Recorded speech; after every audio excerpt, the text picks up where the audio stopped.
Welcome. This is the podcast series dedicated to living a revenue culture. Long term business success requires maximizing profit, and that requires you having optimized your people.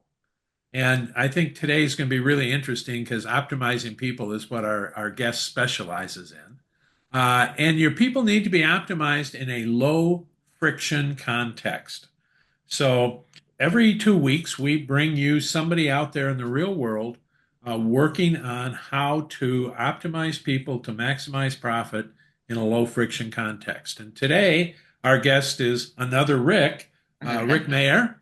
And Rick started his business back, I think, in 2010. And Correct. he had identified a hole in the market. Some of his friends who had businesses were talking about the pressure that builds up from trying to run the business for the customer, but having to have great people who are excited about working for you. And there was just a lot of friction in that particular model.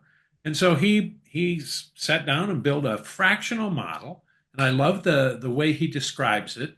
It's the right resource, the right price, the right time model.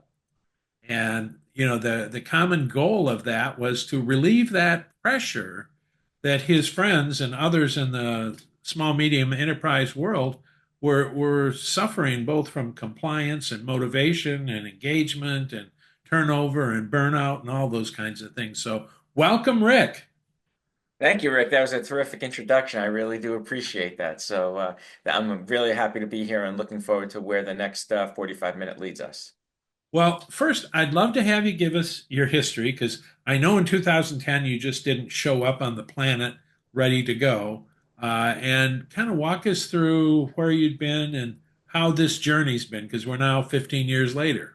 Yeah. Thank you. To give you kind of the high level, and I think as it relates to the revenue game, when I graduated college in 1993 and started working, I always my all my roles were frontline production, eat what you kill kind of roles, and most of that time was spent in the employee benefits space as an employee benefits broker.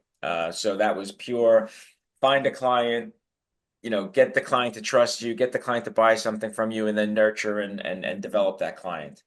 And in many instances, as I developed in those years, those sales could be in the tens of millions of dollars as I got more Yep. sophisticated and got bigger and bigger clients. So these were big sales. So I had spent a lot of time training and looking at sales and revenue generation as a science, right? And what were the things that I always needed to do, regardless of my role in the product and service? So find a lead, qualify a lead, engage a lead, propose a lead, close a lead, right? That was the mantra. And then, there came a time, I'll say in 2007, 2008, as I started to mature as a business person, where I knew ultimately I wanted to do it on my own. Yep.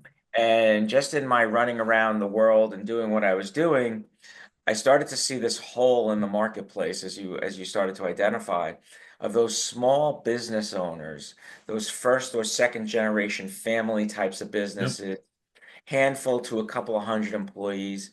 Those businesses had a real hole, and there was no one that was knocking on their door talking about the HR problems, right? There was always people like me as an employee benefits broker or someone else selling them something, but no one on the HR, which was a big black hole in their businesses and sometimes can create a lot of frustrations and hold their business back and all that sort of stuff.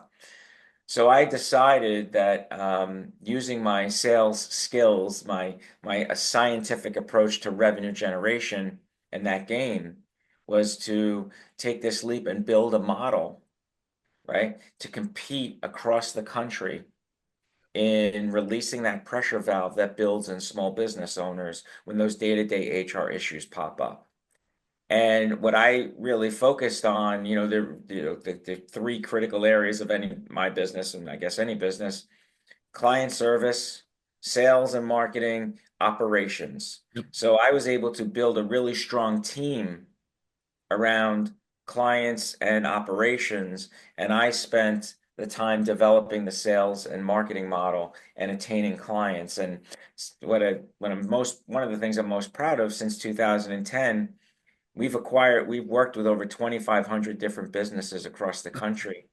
And it's been that focus and that attention on using that hunter killer model that I built or that I was a part of prior to 2010, and then applying it to this business from 2010 to where we stand today. I love that story, and there's two particular parts that just jump out to me. One is in our work, we believe purpose is really a critical element to strategy and to hiring and to all kinds of things. And your genesis was based on the you saw a purpose to make a difference in that, first generation, second generation, entrepreneurial kind of family type world. And then so I'd like to have you talk a little bit about that, but extending that because when you're helping organizations hire, uh, we've our world says there's purpose-driven businesses and mercenary businesses, Mhm. and purpose-driven businesses attract people to work, and Yeah. mercenaries got to kind of bribe them to show up. Uh, Tell me about your purpose and Yeah. then how you see purpose in your client's world. Yeah. So really, prior to starting my business, or one of the things that prompted me to start my business was I had three sons. I have three sons, and they were young boys at that point in time. And my role, in 2006, 7, 8, 9, 10, was requiring me to travel around the country on someone else's schedule. And I couldn't be the little league dad or be at the Yeah. school function or those sorts of things unless it just happened to work out. But I was certainly not on my own clock and what I really wanted to do. So I started to think about my five non-negotiables prior to even starting my business. My values, and mine were, mine was family first. Growth is my only option, right? I have to grow and get, better and make more money and all those kinds of things. I needed the freedom to manage my way in a changing environment, right? Which I think is the only constant, the changing environment. Capitalizing on my can-do, self-reliant attitude, and then capitalizing on my individual talents and my behavioral style, what floated my boat. Yeah. And thinking about that and where that path was going to lead me, the most interesting things are those are now our five non-negotiable company values, Yeah. right? So they've been absolutely the same since about 2018, 2008, since before I started the company. And we hire based on that, right? So we look for folks that understand those concepts. They're right on our website, and you know, I think my team would attest to it that these are not just words, that this is how we live. I like to think that. But then more importantly, what I thought about was I looked at other entrepreneurs and those types of business that I was trying to go after. That's why it really honed me in on those first or second generation family business owners and not kind of the bigs of the Yeah. bigs like I used to go after, because typically that other business owner, if not the same words in their non-negotiables, or maybe they're not developed as specifically as mine are, but when I say those words and our company is presented to them in this fashion with our company values, it rings true with them. So I guess to kind of answer the question, the why flowed through from, my personal, what am I going to do with myself, to, okay, I'm going to start my business. What's important to me in my business, to, does this translate to help us in our revenue game attain, acquire, and service and grow clients? Yeah. Very cool. And do you find sometimes when you meet with your client that they have kind of covered up their why and they don't think about it often? They often think, well, I got to offer them more money or, Yeah. that kind Yeah. of thing. Yeah. So maybe to bring it back to how you introduced me and our mission, which is to release that pressure valve Yeah. that builds in small business owners every day. I think that those day-to-day nits, if you will, whether it's operations or sales or whatever it might be, but let's stay focused on the HR component. When those day-to-day HR issues build up, they create such stress in that business leader that that's the day-to-day problem they have to deal with. So that becomes the forefront of fire suppression, if you will, right? So although those core values that I think they all have are there, they are suppressed. And part of the beauty that when we get into a client and we start working with them and we see the change, right? We call it they get their freedom back, right? So when we release that pressure valve, right, that thing that's driving them crazy that they can't deal with, what we believe most of our clients got into business for was for their own freedom, Yeah. right? Right. And that those problems, those day-to-day pressures are the antithesis of those freedoms, right? I started my business because I wanted all control. I wanted to go on vacation. I didn't want to have Yeah. a boss, right? All those things that we all know that, yeah, maybe they sound a little platitudinal, if you will, if I can make Yep. up a word. When we release those pressure valves, right, as our company's mission, back to our company non-negotiable values, extrapolating that or superimposing that onto them and their company values and their personal values, when those line up, the freedom, the phoenix rising, if you will, is really remarkable to see. Well, and of course, we talk about the optimizing your people is necessary to maximize your profit. I'm guessing there starts to be a transformation inside the company when Yeah, that happens. Is that accurate? yeah. So I'll start with my company, and then I'll bring it to our clients, right? So when I first started the business, the first few years you're figuring it out, and yeah, the words are there, but I had those same pressure valves Yeah. that everyone else had, right? And obviously everyone has them at different points and different types of pressure valves. But as my model started to mature, and as I started to expand my team, right, we looked for people with behavioral styles and lifestyles that fit those family values. Whereas now my team is spread across the country. My average team member's been with me 8 years. Uh, So, so really, where that translates is there's a lot of stability. The team knows what is expected of them every day. They've accepted those expectations, right? And realistically, those core company values that I described earlier, if those words or those tenets are ever broken, even one time, it all falls apart, right? So that symbiotic relationship, that peanut butter and jelly relationship of yep. those values, why you hire people and who you hire, how you do it, are truly important for the executive as part of their own freedom. I'll go back to that term, right? The Phoenix rising. So I think from a client perspective, one of the things that we did a few years ago in our revenue game is I had PhDs on my team and they love to do studies. So they did a study of this was, during the depths of COVID when we were kind of, not doing anything. We needed to stay busy, paint the walls and when you get done, do it again kind of thing. But they did a study anyway on our best clients, those that just we went with them perfect. It was like, Yeah. perfect, right? What were those common denominators? And the common denominators of our best clients look like this. They had someone on their team who was truly operationally focused, right?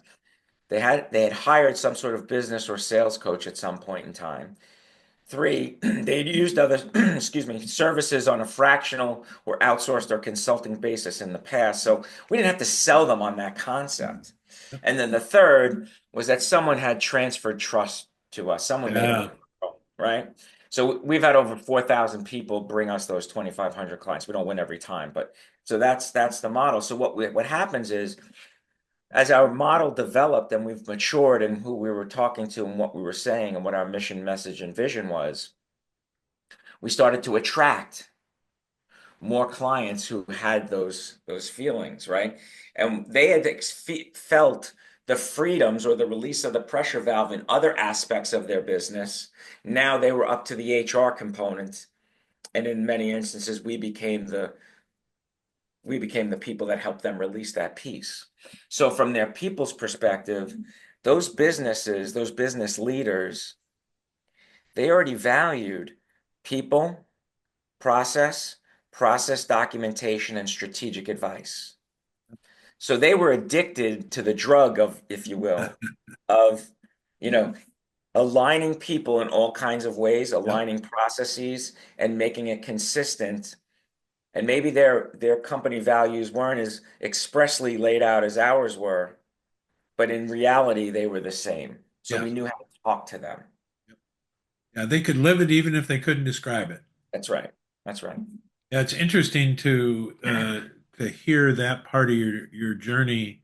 Um, for 3 or 4 years, I was working a lot with TTI Success Insights, who you may know, Hmm. and I was doing don't have my PhD, but I was doing some research on what we were calling HR chaos, which was really burnout, turnover, disengagement, cross silo conflict.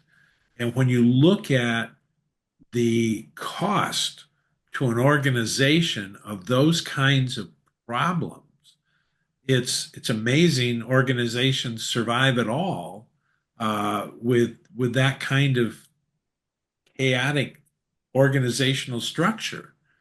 And so, listening, and you use the trust word. That's just such a huge piece. And inside your company or inside anybody's company, if you trust each other internally, it makes it a lot easier for your customers to trust you because your behaviors are living a trusting environment. So it's interesting how it cascades. Yeah, well, it's a great point. If you think about the DNA of a small business owner, right? Who do they normally start as the first people that help them? People with the same last name. And why Yes. are they in the business? Because they trust them, right? Yep.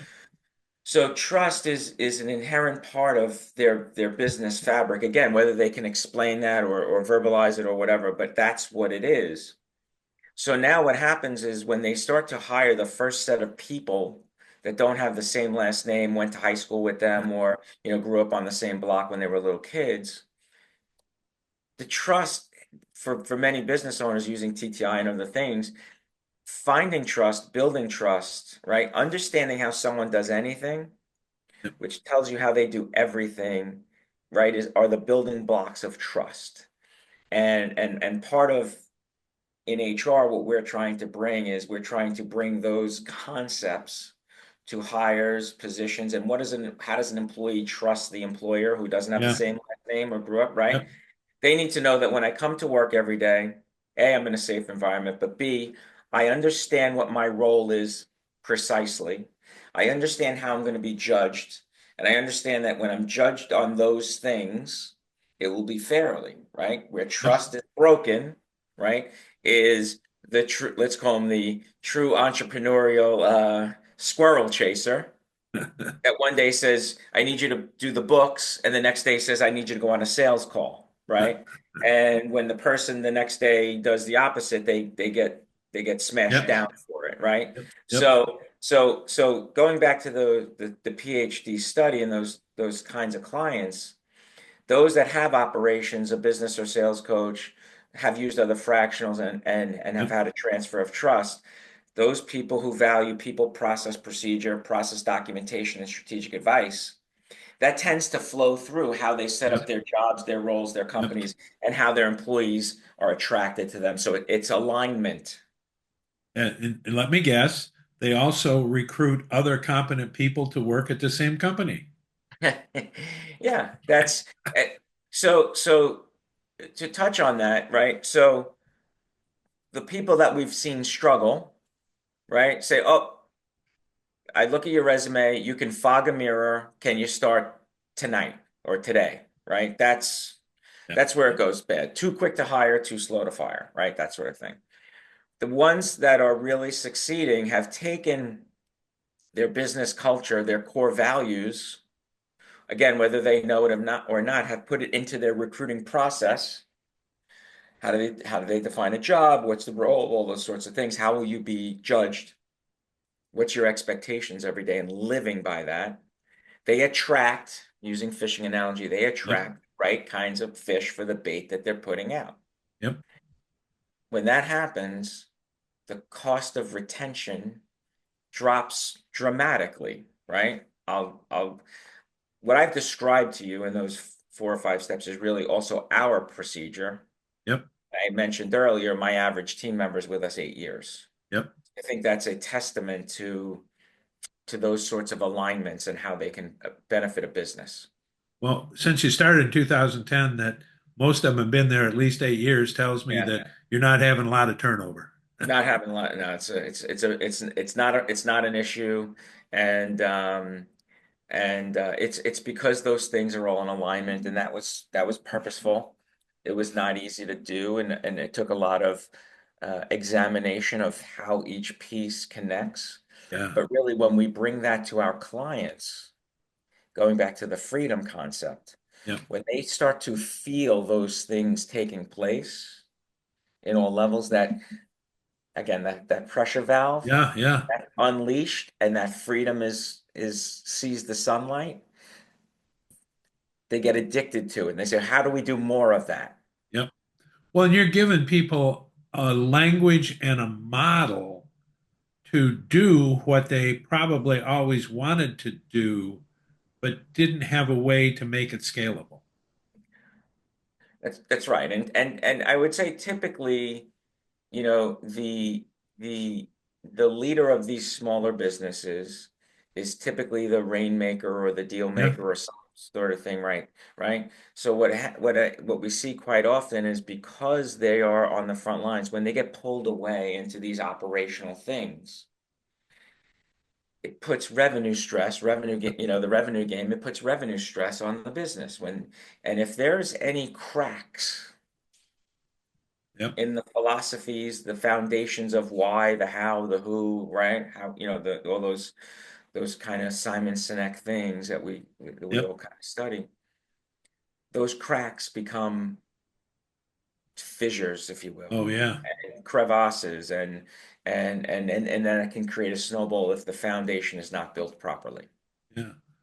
Rick, tell me, today if I go look on LinkedIn and I look up HR, uh, my my reaction is 3 out of 4 mean I'm a headhunter, pay me a fee and I'll find you somebody and then I'll leave and go do the next one. I Yeah. don't think that's what you mean when you say that. Why don't you No. share with us Yeah. what you mean? Yeah. So we're a true fractional HR firm. So our model is on a fractional basis, these smaller businesses that we're describing, a couple of handfuls to a couple hundred employees. And I would say our average company has about 75 employees. That's the middle of the bell curve, Yep. fives, tens, 20s, 30s, 125s, 140s, that sort of area. Those companies typically they have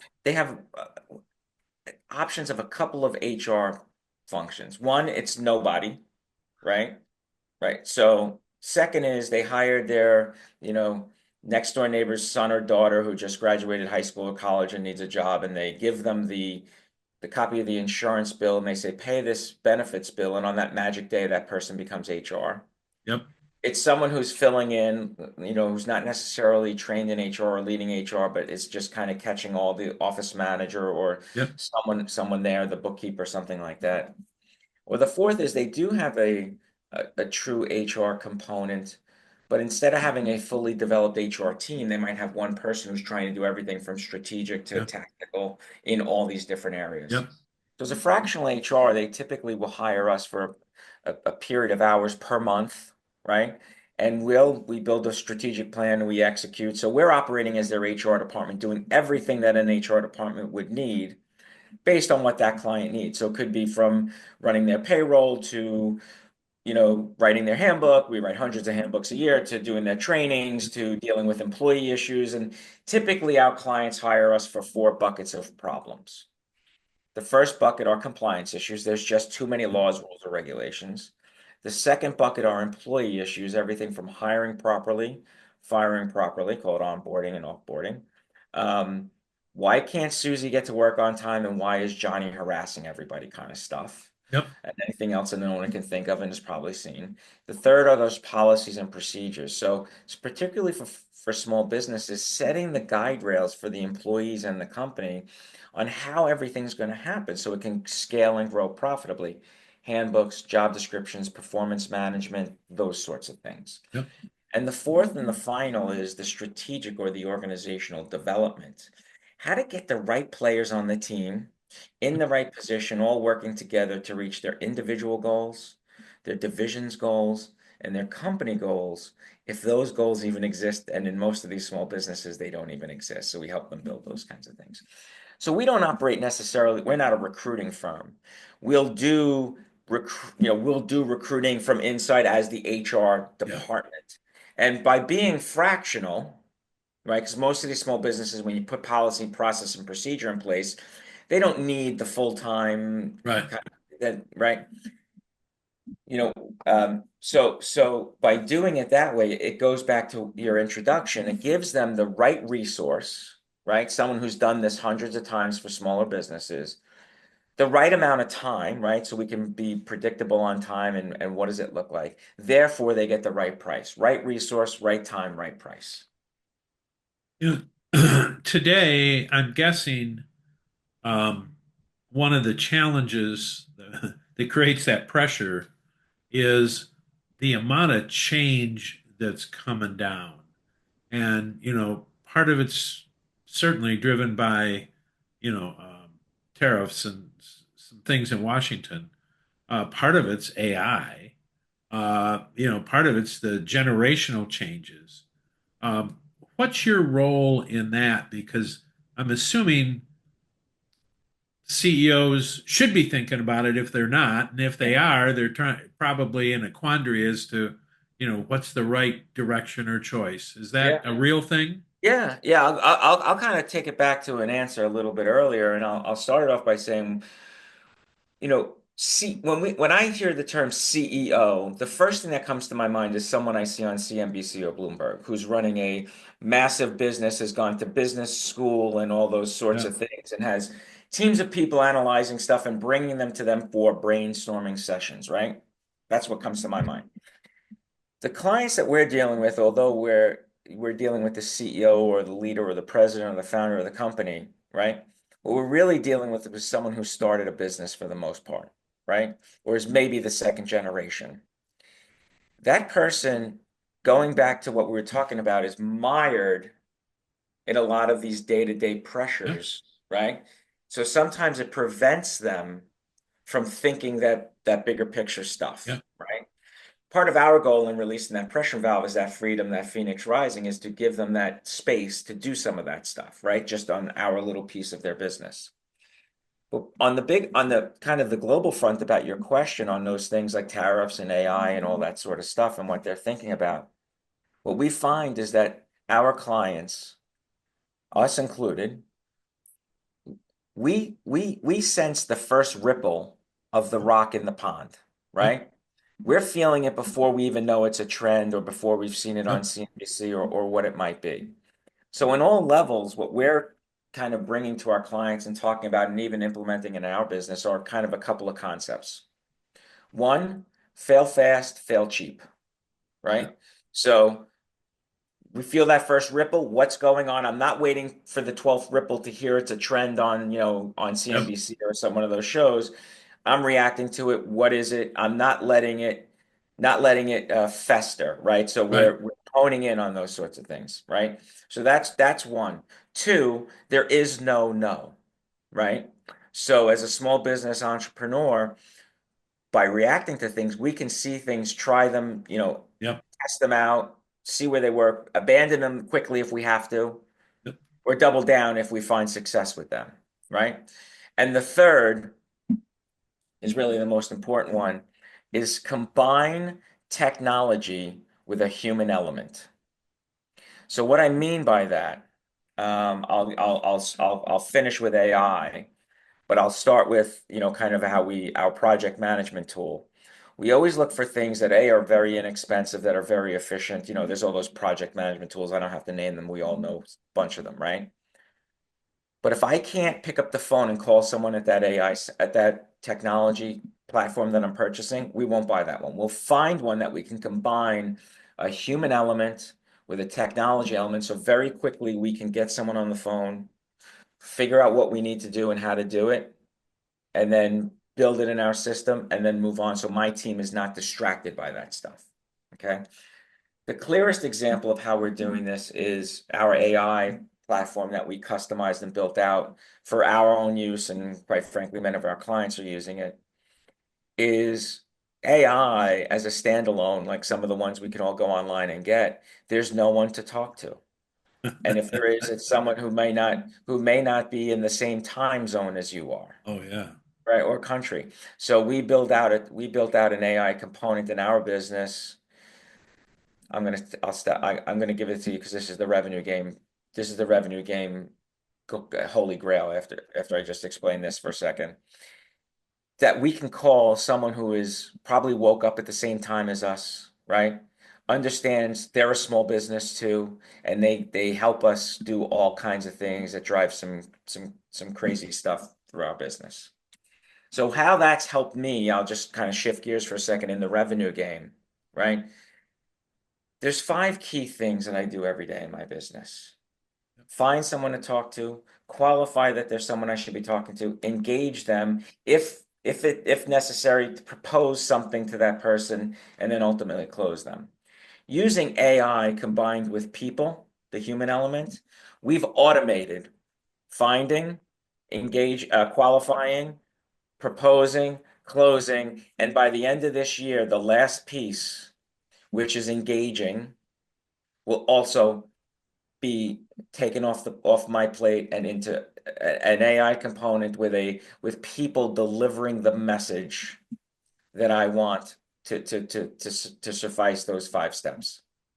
Very cool. Very cool. And it's cheap. Remember, fail fast, fail cheap. You Yeah. know, something that's $150 a month. I don't know if you want to go here, but if we want to go down the sales path, I could just share Well, a yeah, let's concept. because your model, how you take your company to market is you have a discipline and an approach that I think a lot of people could learn from. So if you're willing to share a little bit, that would be Yeah, absolutely. I'll share, and I say this to people all the time. In this space that we're all in as small businesses, we all stand alone together, right? yep. There were people that helped me early on that didn't have to. I try to pay that forward, and hopefully some a bit of advice someone else will pay forward, and that's really the way that this whole thing goes around. So what I say to everyone I talk to when they ask me about how are you doing it, how did you scale, right? That sort of thing. You know, I say this, when I was a true producer, prior to 2010, you know, I was a 5 tool player, right? And most producers are 5 tool players, right? Like a baseball player, the one that can, hit, throw, run, power, Yep. all average. They're the ones that the Derek Jeters of the world, the Michael Jordans, they make the most amount of money, right? Most business owners say, I can't afford to go hire the Derek Jeter or Jordan to come be a salesperson in my company, right? That's the $300,000 a Yep. year person. I can't afford that, right? So therefore, I have to do that. And therefore, if I can't scale, if I can't spend all my time doing this, realistically, I can't ever grow my business to what Right. the original vision was, right?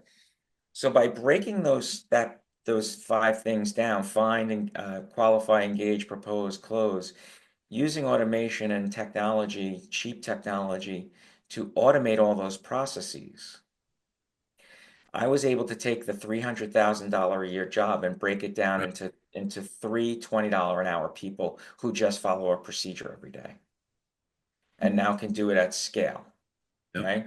Now they're interchangeable. The other problem most small business owners have, if they hire that one big sales producer, if that person does not work out, Yeah. they just can't go and replace them the next day, right? It's a lot of sunk cost. It's the back to your TTI stuff and all that sort of thing. It could be a business ending mistake. Yep.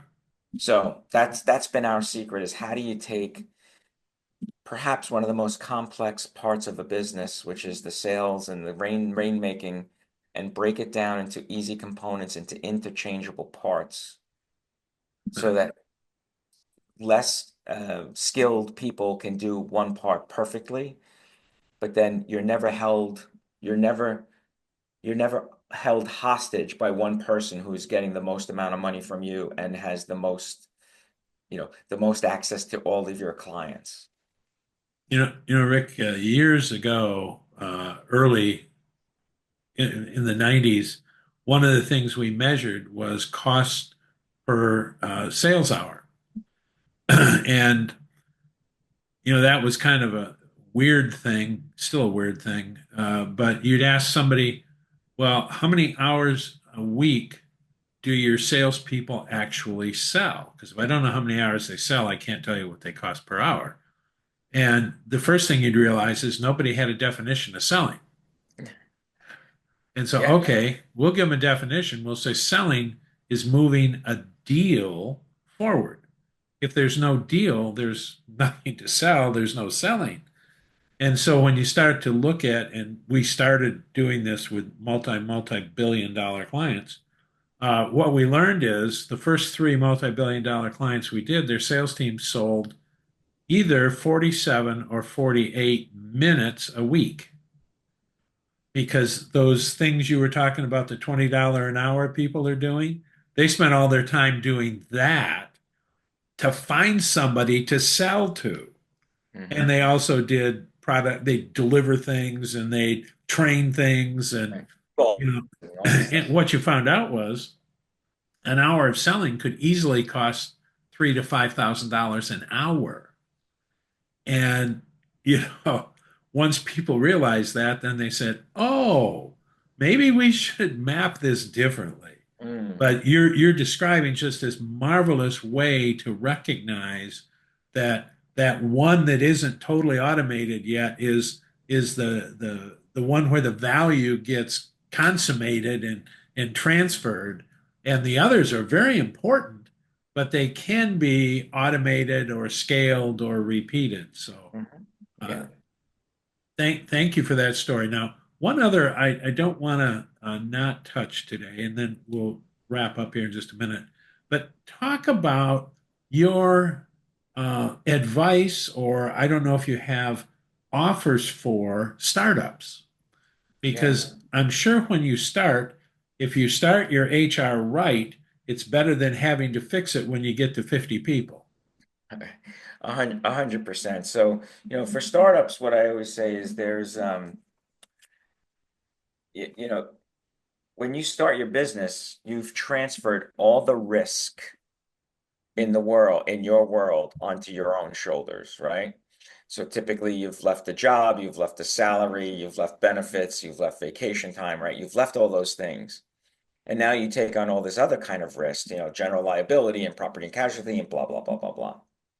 But one of the biggest risks that business owners leave on their own shoulders are these HR risks. So, so what I always say is transfer that risk, right? It's risk mitigation. Yep. Transfer that risk as quickly as possible. And to your point, it's always much less expensive to do the first couple of two, three things that are simple. Have a handbook written, right? I'm not selling anything. We have a whole Yeah. system and No. all that other stuff, but have some job descriptions written, right? And have some basic concepts of how people are going to be judged or how people should act when they come to you and say, "Hey, I'm taking off on Friday." Right? And say, "Oh yeah, great, no problem," right? There should be a process for that from the very beginning, even if that person has the same last name as you, right? Yep. Because you're setting the structure because those first four or five people will be with you forever. However, when you bring on the first two or three people that don't share the same last name, the culture from the same last name people is going to bleed over. So everyone's going to start to think this is how it's done. Oh, just yeah, just tell Rick you're taking off, no problem, right? Whatever it might be. And then all of a sudden, the second five people and the third five people, now Yep. you have this beast on your hands. And the second and third and fourth and fifth five people really don't care for the most part about your company's success. Therefore, that creates risk. Yep. So the like the old lily pad analogy, when should someone kill the lily pad? The first one they see because they multiply. If you start build into your budget some very basic HR things, which might cost you less than your general liability policy, Yep. but could serve your business and set the foundation for years to come. Excellent. So, last question for you. What advice do you have for first new people coming in to work for, you know, a family-owned kind of business? And the second one is for the people who own the family-owned business, what advice do you have for them? Yeah. Yeah, I think it's the same two sides of the same coin, right? Most family businesses and people who work at family businesses are generally looking for a culture. Culture beats strategy every single time, right? If you want to go work for, the biggest of the big companies, I would say you're looking for what's their strategy, what does this position fit in, how does it do it, right? Yep. But culture on both sides of that coin, you're becoming family members essentially in small businesses. So I would look for things that say, how did the culture align, right? Yep. And for small business owners, I would not just look at someone's resume. I would add something like TTI or something like that. Like, what is their behavior and motivators? Who Yep. is this person really, and how will they react when the going gets tough or that sort of thing, right? And what are they really looking for? On the on the employee side, I would do the same thing, right? What is this business doing, right? Did they put a bunch of incompetent family members in high level roles because they have the same last name? Well, that might be different than, if you're a family member, you start at the lower track and you work your way up, different sort of culture. So I would say, just to sum that up, it's how I started. It's if you look at that coin on both sides, it's all about culture. Very cool. And that all of that is so consistent with what we believe. If you're going to maximize the profit, you optimize the people in a low friction context, and you're helping create a low friction context and helping to intentionally optimize the people. Yeah, yeah. That's So that's it. very, That's the revenue game right there in a nutshell. and we both play it. That's it. So, okay, any last words you want to leave us with? No, I really thank you for having me. I enjoyed this conversation, and I really hope that my words inspired your audience to call you, because a lot of the things that I spoke about were inspired by the conversations that you and I've had. Thank you for that. And I thank everybody for joining us today. I think this was one of the most informative and value transferring conversations we've had. So I hope you refer it to your friends. So thank you for being here today. Rick, thank you. And there'll be another one in 2 weeks, so you can join us for that one.